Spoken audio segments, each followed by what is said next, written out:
Hello everybody, I'm going to be talking about my reflection of my project. Before I get going on it, my project, because I'm kindergarten, I had to focus on the very basics. So letters, letter sounds, power words, which we call them power words, but most people know them as sight words. And also when they get a little bit higher, they learn their blends. So like BL, GL, things like that. My objectives, I had two of them. The first one is students to be able to reflect on their letters, sounds, and their CVC words by using technology with the media. So that means they're going to be able to know their letters by sight, by even using any kind of app, anything like that. Like I have the Power Word Bingo, letter sounds, so they could see it and they could, something could say, okay, what says the B sound? And they could look at a big group of letters and be able to tell me. Also with CVC words, so being able to figure out cat, it could be something that makes the sounds first and figures that out. Those all could be done with what I did down here at the bottom. Can't see my hand. Down here, right there. That's where I did, I made Power Word Bingo, but that could be done in any way. That could be letters, that could be sounds, maybe CVC words, that could be anything. I love it because I plan on making something like that into a media that can they can click, and I would know by the questions that I ask if they click the right thing, so I could figure out what they need to do more of to learn the letters or what letters they're still stuck on. Objective 2, students will be able to show their independence with learning. They will be able to identify multiple letters with using technology and media. Again, talking about making what I did down there at the bottom, making that into an app or a type of media that will make it so I can go down a list of things that I know and have it set, and then have it be like, okay, using the power words, for example, I will be able to, I want you to show me the power word in. So they'll click on it, and as long as they understand that you can only click once, or I can set it, that it will be able to show me the information of how to do it so that I can figure out what words, letters, sounds that they still do not know. Meeting the objectives measurably for the first objective, they would have to know all of their letters and their sounds, so they'd have to be tested on those to make sure that they know those. Also with CVC words, understanding that, but that's when they get a little bit more advanced.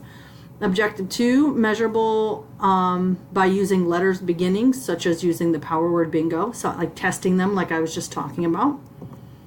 Reflection. For this project, I'm not going to lie, I was pretty nervous.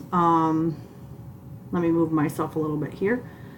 I was pretty nervous. I was worried that with kids, with being that they're 5, that they wouldn't be able to use technology, so I didn't know how I was going to be able to create a project focusing on just them.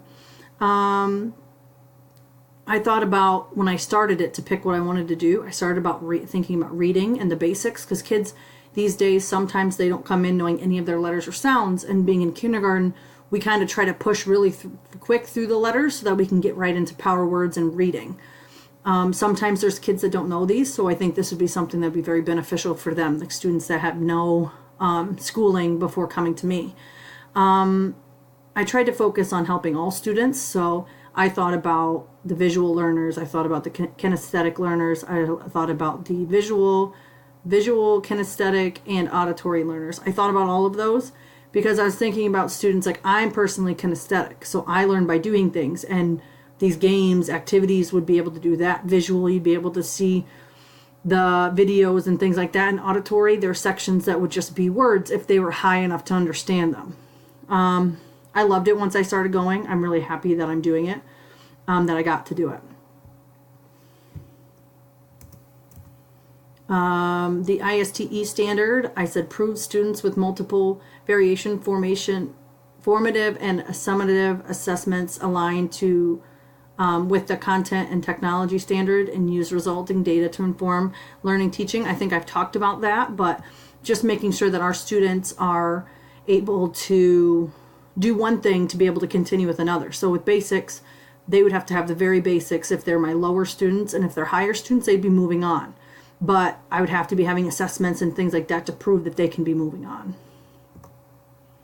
My big takeaway academically, I realized through this class, and I've written about this a couple times now, but I've realized that I am somebody who believed that with kindergarten students, it would be very hard for them to learn technology, very hard for them to wrap their minds around it, do it safely, understand everything, and be able to do projects and do different things like that.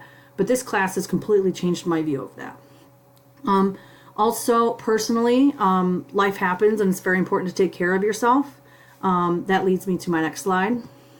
I wanted to say thank you very much to Susan Becking, due to the fact that my father passed away almost 3 months ago, and I have been dealing with a lot of things. I've been trying to think about how to keep going and stay focused with class and stay going, and because that's what he would want me to do, and it was very unexpected, so I'm struggling. But I reached out to her and I talked to her about it, and she, instead of being like, well, your assignments, this, that, and the other need to be done, she focused on me as a student and as a teacher, focused on me as a person, which to me is amazing itself. I mean, I live in New York, she lives in Kansas, completely different areas, everything. And I know they say most teachers should be doing this, or professors, but like, she went above and beyond. She talked to me in a very personal sense about things she's gone through, and I was able to tell her things that I've gone through, and it's hard because it's so fresh for me, and I've had times of